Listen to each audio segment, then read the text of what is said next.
UP में CM योगी की अग्नि परीक्षा तो अखिलेश यादव का है बड़ा इम्तिहान। लोकसभा चुनाव परिणाम का कहीं दर्द तो कहीं चुनाव परिणाम पर आत्मविश्वास। 9 सीट पर उपचुनाव तय करेगा 2027 विधानसभा चुनाव का परिणाम। उत्तर प्रदेश का असली सिकंदर कौन, इस पर हो रही है बड़ी जंग। नमस्कार, मैं हूं सत्येंद्र शर्मा और आप देख रहे हैं पंजाबकेसरी.com।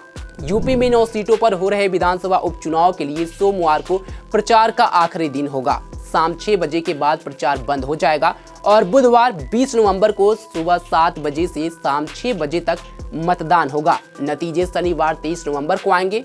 इस उपचुनाव की अहमियत इससे समझी जा सकती है कि भारतीय जनता पार्टी, समाजवादी पार्टी के अलावा बहुजन समाज पार्टी ने भी सभी सीटों पर अपने प्रत्याशी खड़े किए हैं। भाजपा के आक्रामक प्रचार का क्रम तो जारी रहा है।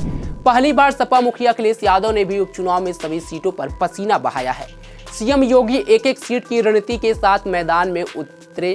प्रदेश में भाजपा के कोटे में रही गाजियाबाद, खैर और फूलपुर, उसके सहयोगी रालोद की सीट मीरापुर और निषाद पार्टी की सीट रही मझवा में उपचुनाव हो रहे हैं। इसके साथ ही सपा के कब्जे में रही कुंदरकी, करहल, कटेहरी और सीसामऊ की जनता भी रविवार को अपना नया प्रतिनिधि चुनेगी।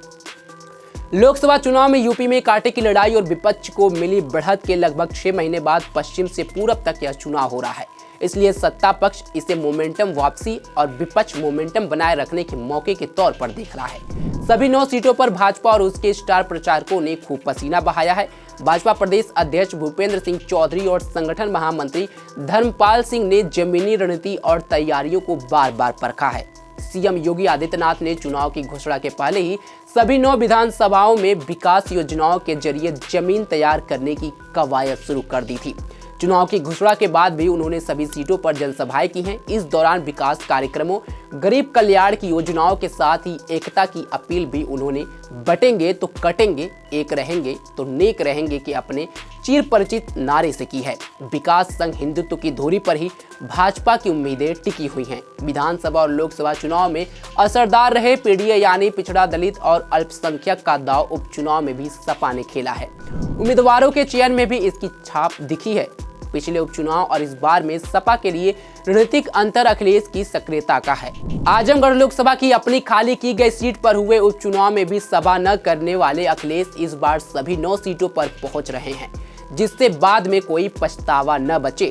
सोमवार को प्रचार के आखिरी दिन अखिलेश मुजफ्फरनगर की मीरापुर विधानसभा में रोड शो करेंगे। उपचुनाव में एक भी सीट पर नहीं लड़ रही कांग्रेस यूं तो सपा के साथ है, लेकिन उनका कोई भी बड़ा नेता प्रचार के लिए मैदान में नहीं आया।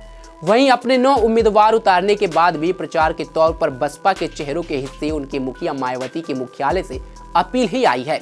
वैसे तो सभी सीटों पर 20 नवंबर को मतदान होगा, लेकिन बीजेपी और समाजवादी पार्टी की तरफ से पूरी ताकत इस चुनाव में लगाई गई है। जिन 9 सीटों पर उपचुनाव होने हैं उनमें मुजफ्फरनगर की मीरापुर, मुरादाबाद की कुंदरकी, गाजियाबाद सदर, अलीगढ़ की खैर, अंबेडकर नगर की कटेहरी, प्रयागराज की फूलपुर, मैनपुरी की करहल और मिर्जापुर की मझवा सीट भी शामिल है।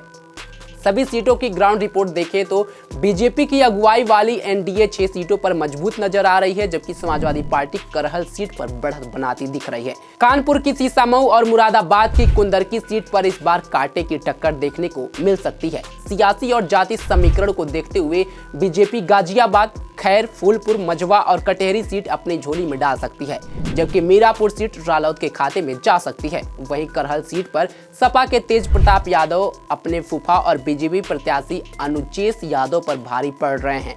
सीसामऊ सीट पर इस बार बीजेपी ने पूरी ताकत लगाई है। 31 साल से इस सीट पर सपा के इरफान सोलंकी परिवार का ही कब्जा रहा है।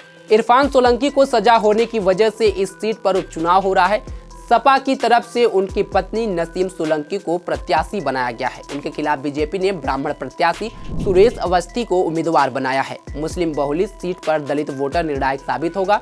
इसी तरह मुरादाबाद की कुंदरकी सीट पर भी बीजेपी ने पूरी ताकत लगाई है। 64% मुस्लिम आबादी वाली इस सीट पर 12 में से 11 प्रत्याशी मुस्लिम हैं।